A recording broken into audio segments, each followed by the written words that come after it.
Thank you, Go ahead. Chairman and committee. I'm Joe Anderson. Nationwide, active judges have overturned voter preferences, as we're all aware. This causes lawmakers to align legislation with those decisions. Future judgments may be reversing these trends, and majority rule could return. Hopefully, rush to judgments will not cause Idaho to be in a flip-flop posture.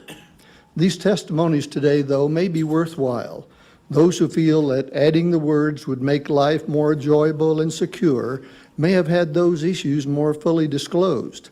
As a result, the non-LGBT community may recognize and be more open to these concerns.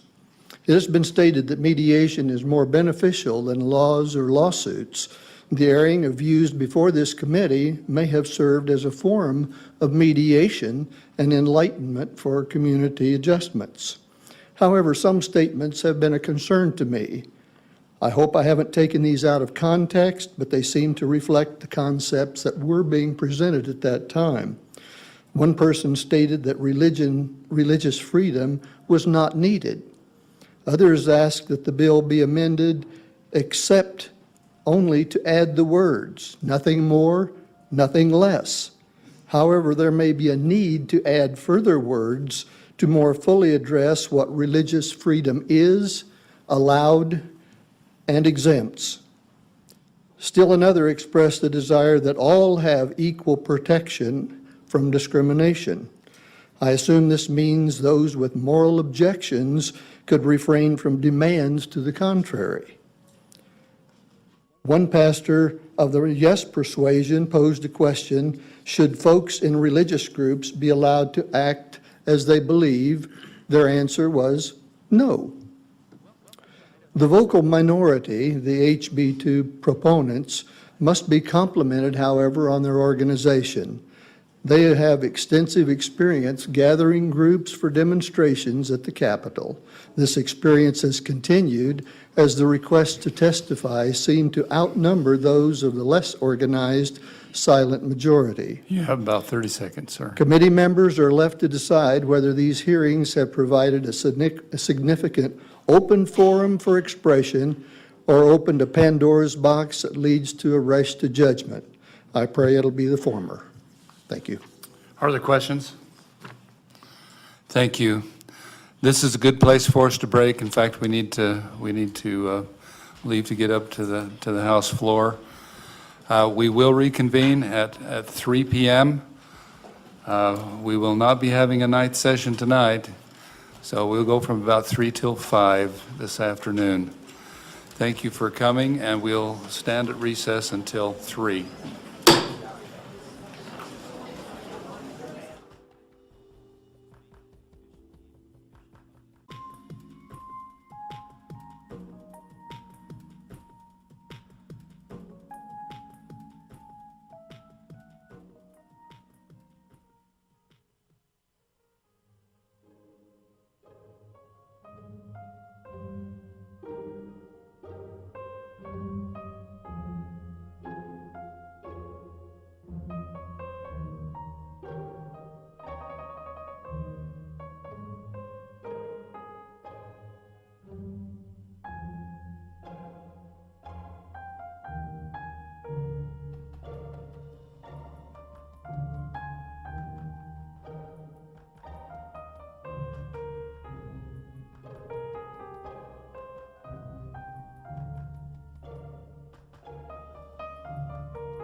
Welcome to Idaho in Session, Idaho in Session is sponsored by Don't Fail Idaho, the Idaho State Broadcasters Association, Union Pacific. Is it on? Is it on? Okay. Committee will come to order. We do have a quorum and we're ready for business. Please be seated so we can get started here. Remember Hermes' homily that we talked about this morning? And our plan is to go until 5 o'clock this evening. We will not be taking a vote today, but we will tomorrow for sure. I think we can get through everyone that's here. And please respect everyone's time here. Keep your comments as short as possible. We will have 3 minutes here.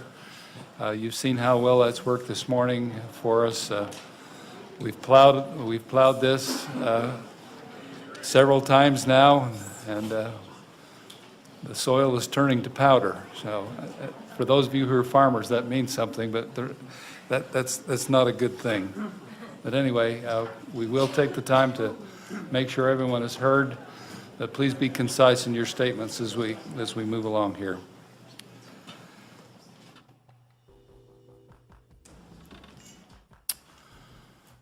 Cody Wagoner, Josh Watkins.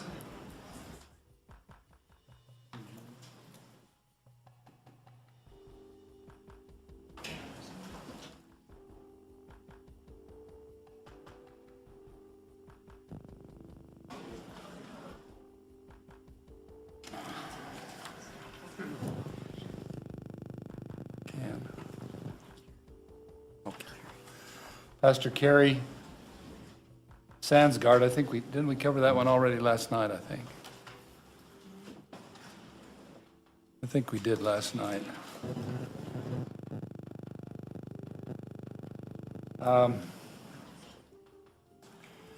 Christine Antoniak. Antonio. Oh, that's Antonio? Okay. My handwriting is burned. Well, mine isn't either.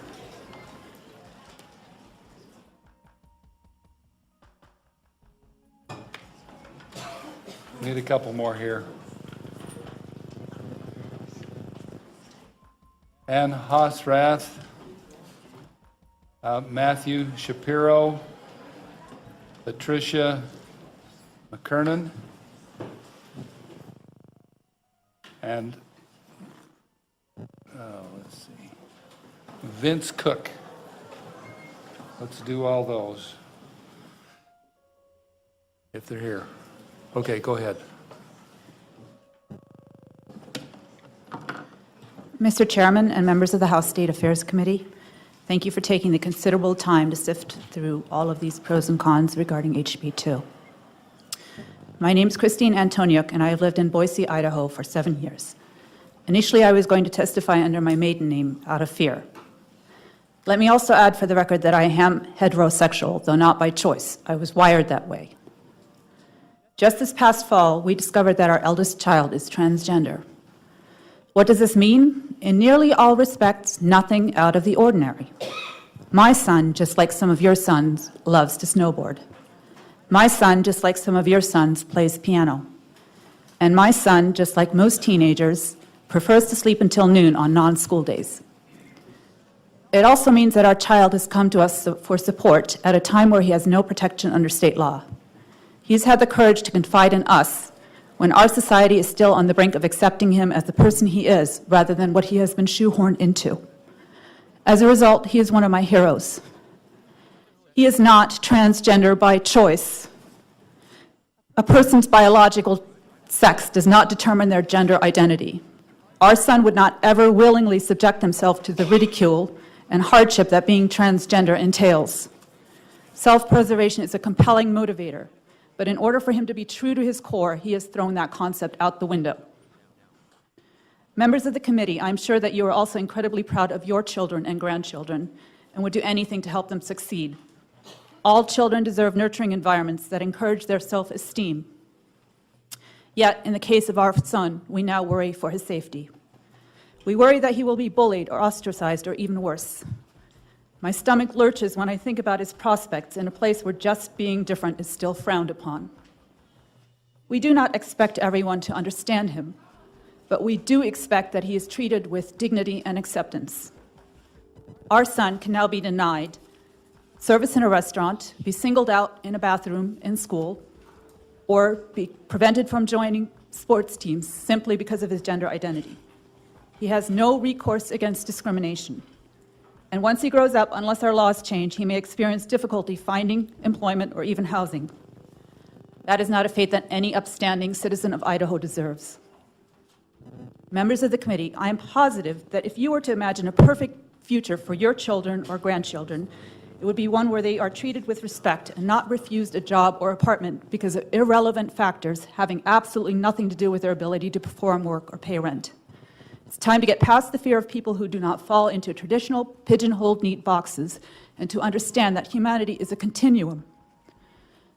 As I have sat through the last 3 days along with all of you, I am struck by how some of the most compelling and eloquent testimony has come from our youth, not only the disenfranchised, but also forward-thinking individuals who want to put an end to the rampant prejudice towards and unwarranted demonization of our LGBTQ brethren. I sincerely hope that their words have given you pause. I urge each of you to make an enlightened decision. Therefore, I respectfully request that you add the words gender identity and sexual orientation to our Idaho human rights laws. Add my son to the Idaho Human Rights Act. Thank you for your time. I stand for questions. Are there questions? Representative, what is your name? Representative Nielsen. Thank you for coming and testifying, ma'am. You did create a question in my mind that I thought I had this figured out beforehand, but when you say your son is transgender, he hasn't had any operations or anything like that to change his identity, I don't suppose, because he's that young. Give me a definition of transgender then. Is this correct? He's a boy biologically, but his feelings and other things are saying he's a girl. Is that correct? Chairman, Representative Nielsen, actually, in this particular case, he was born as a girl. He has identified as a boy his entire life. It was not clear to us until recently that that was the case, although I should have noticed it because there were so many signs. To give you an idea of what has gone on, his entire life, when he has had dreams, in his dreams, he has been a boy. He has not ever had a dream where he was a girl. Just a follow-up question. Representative Nielsen.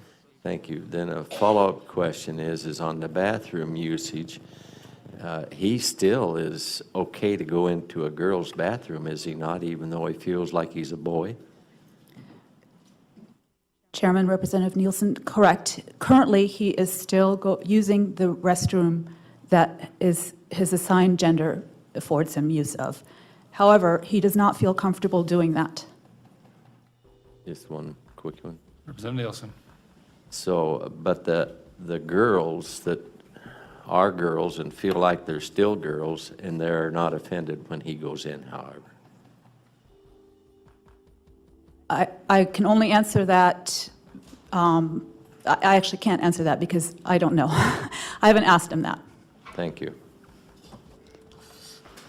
Further questions? Thank you very much. Ann Hosrath. Mr. Chairman, members of the committee, my name is Ann Houserath. I am in favor of HB 2, and I'm yielding my position because it looks like there isn't going to be enough time for everyone. I have written testimony which I will submit. Thank you very much for the hearing. We appreciate that. Thank you. Matthew Shapiro.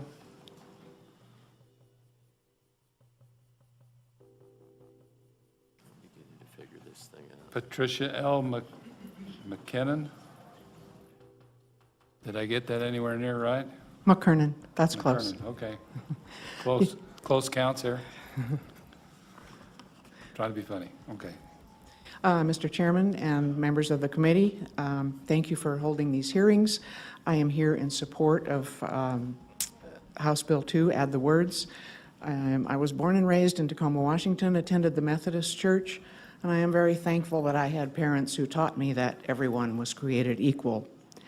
My dad grew up in a rural area in Washington, and he had Japanese neighbors who, during the war, were hauled off to an internment camp. He was horrified, even though at that time he was serving in the U.S. Navy fighting in World War II.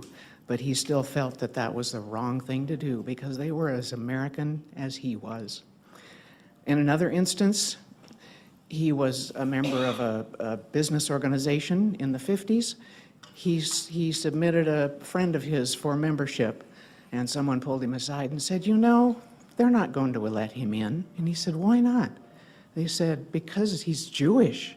And he said, "Then I am no longer a member." I had a shining example of non-discrimination. So 19 years ago, I moved to Idaho to be with my then partner, who is now my wife. And I've talked to many LGBT people who have been fired, my wife included, beaten, kicked out of housing, called names. It's difficult enough to live a happy and productive life under ordinary circumstances, but it's impossible if you're living under a cloud of fear for your safety and doubts about your self-worth. I'm not asking for special rights, just our human rights, which, as stated under the U.S. Constitution, equal protection under the law. So a favorite quote of my dad's, who you can tell was definitely a hero of mine, was by Mark Twain. It says, "Always do right. This will gratify some people and astonish the rest." So I ask you, I implore you to gratify and astonish. Pass this bill on with a recommendation for a yes vote. It is the right thing to do. Thank you. Questions? Are there questions? Thank you. Thank you.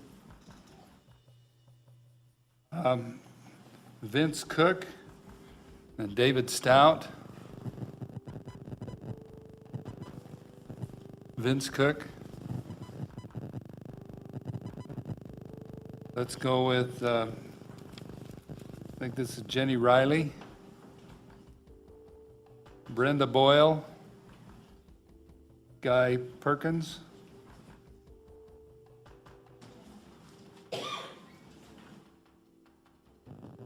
Shalkara Sanders, I think it is. Apologize if I've messed up your name. Mr. Stout.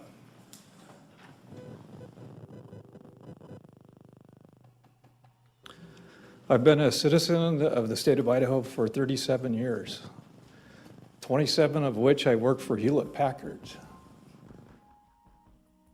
Prior to the year 2000, Hewlett-Packard brought on a policy which supported same-sex lifestyle.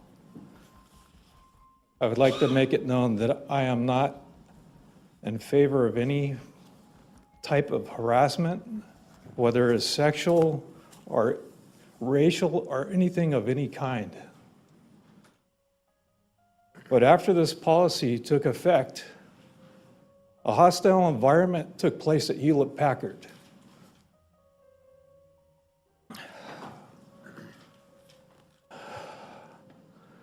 One of the coworkers that I work with in my department asked me, "Dave, what do you think of HP's new sexual orientation policies?"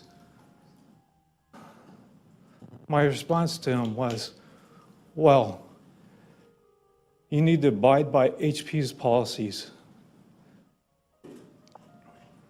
My thinking was it was not a very intelligent question to begin with.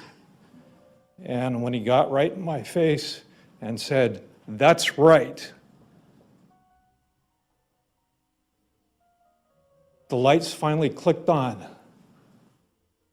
And I said, "Why? Is that your sexual persuasion?" He said, "Yes, and you better not forget it." Needless to say, from that point on, he made my life a living hell within my department. He was responsible for bringing 80% of the work into the shop, and I had to answer to him. The next person that started in on me demanded my immediate attention from helping another coworker that needed some assistance. And he demanded that I stop doing what I was doing and assist him.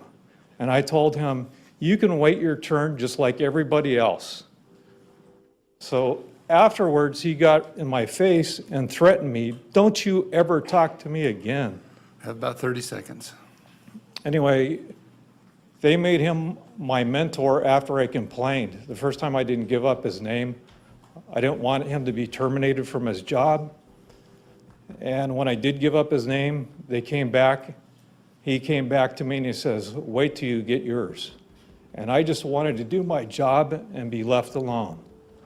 I'm a Christian. I am straight.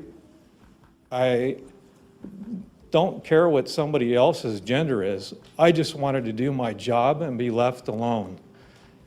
After this person was made my mentor, it was not an easy situation for me. I was subjected to 3 consecutive years of sexual harassment where not 1, not 2, but 3 individuals consistently requesting that I satisfy their sexual fantasies, and up to 7 times a day. Sir, your time has expired, but Okay. please wrap it up. And whether this bill is correct or not, I will leave it for you legislatures. That's what your position is for the state of Idaho. That's what you've been elected for. I have never been arrested in the state of Idaho. I have never obstructed the governor's office or anyone that has sought to do their duty within the legislature of Idaho. I'll end with my comments here, and I'm open for any questions. Are there questions? Sir, or Mr. Chairman. Representative Batt. Thank you, Mr. Chairman. Mr. Scott, I just want to make sure that I interpreted what you were saying correctly. Did you say that once HP put in the non-discrimination policy, that what you experienced was reverse discrimination? Exactly. Thank you. Further questions? Thank you very much for coming today. You're welcome. Mr. Chairman, just one question. Representative Jordan. Thank you. I'm sorry, sir, I did not catch your name. David Stout. Stout, Mr. Stout. Yes. Thank you for testifying. How many cases are there, just out of curiosity, are there like yours who are experiencing this type of bullying, which is very rare? Well, Mr. Stout. I know after they started the agenda of plastering posters throughout the plant stating people's sexual orientation, which has absolutely nothing to do with the workplace. You know, when you're hired to do a job, that's it. They inquired what my sexual orientation was, and I said, you pay me to do a job, that's it. Another person was bolder than I. He felt like he was being, I guess, tramped upon. He hung up a Bible scripture in his cubicle, and I would never be so bold to do that. Another employee was terminated just for having a Bible sitting on his desk. I admit myself, I had a Bible, but I never set it out in position where anybody could view it. It was always kept in my toolbox. And if this has happened to me, how many other people has this sort of thing happened to? I think everybody in this country should have the God-given right to do their job without being sexually harassed and asked to fulfill somebody's sexual fantasies when I've requested to be left alone for over 3 years. Follow-up, Mr. Chairman. Representative Jordan. Thank you. And then terminated. Mr. Stout, you have just described a vast majority of women. I understand.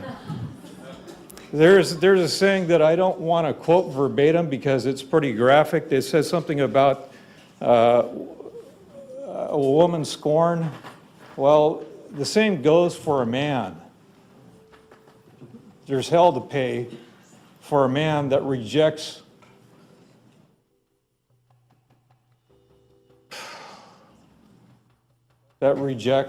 somebody's advances. Mr. Chairman, Representative Jordan. I understand, Mr. Stout. I just want to comment towards your experience, and I do empathize. I just don't want you to hold your specific angst towards a whole entire body of folks because of Well, one no, or two people. I don't hold anything against anybody in this assembly. I very much can sympathize with everybody here, regardless of what their orientation is, regardless of somebody's priorities or what's close to their heart. Nobody should ever have to endure sexual harassment of any sort, teasing or anything.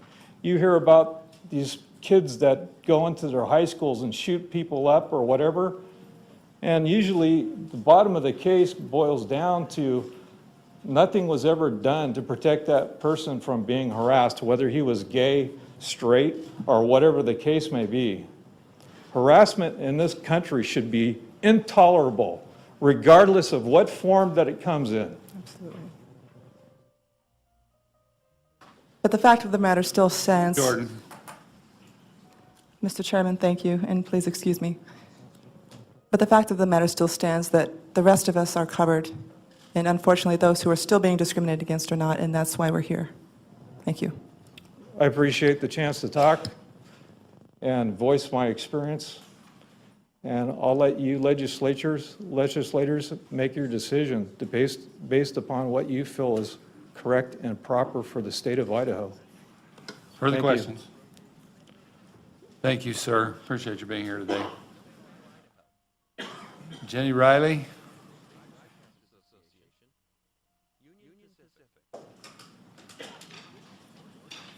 Brenda Boyle? Guy Perkins?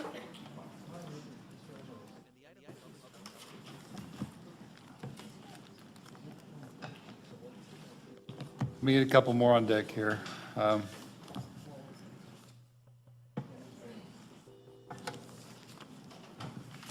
I'm not going to try this name again. Sanders is the last name.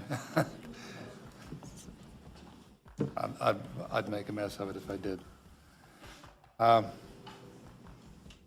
Kyle Johnson. Jennifer. Hold on a minute. Scott Nicholson. Matthew Montoya. Megan Greco. Let's go that far. Go ahead, sir.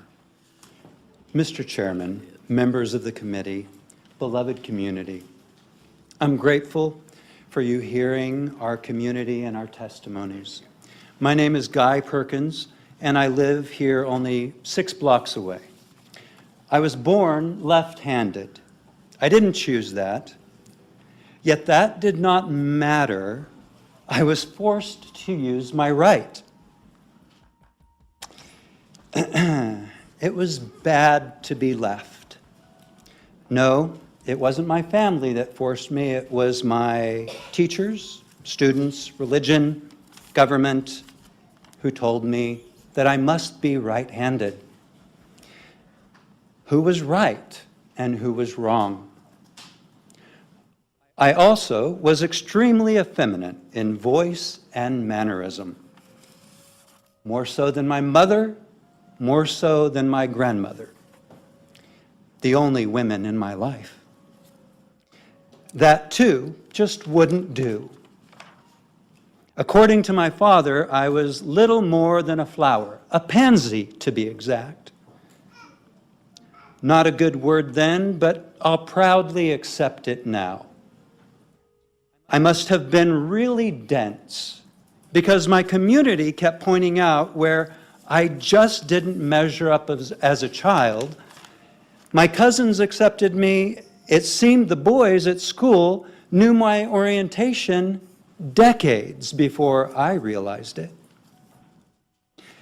Yet in testimonies, we are concerned, how can you tell? Well, evidently the community can tell because people are bullied for it. I was raised in my grandmother's community store. It fills my earliest memories, and I don't remember a time I didn't have a job to do. At 18, entered as an ambassador of this great state to the Air Force. Appointed as a leader right away, a squad leader, 2 combat stars, top ratings on all my reviews, served with the Commander-in-Chief of Allied Air Forces Europe, not just 1, but 2, was the base training manager for Ramstein Air Force Base, 10,000 people in training at 8 geographically separated units, served in our church, married, had 3 children, You have about 30 seconds left. furthered my education, was able to get into a pose. Anyway, basically, I said all that to say that I've helped people in the disability community, and we're great people. You must vote yes. The president has a left hand. If I had been trained to be right, if I would have been allowed to be left-handed, perhaps today I'd be president. Or maybe not that. Maybe I would have saved global warming. Not that? Well, what about world hunger? Well, today I'm just here to save equality. Equality for all. Please pass this bill. Thank you very much. Are there questions?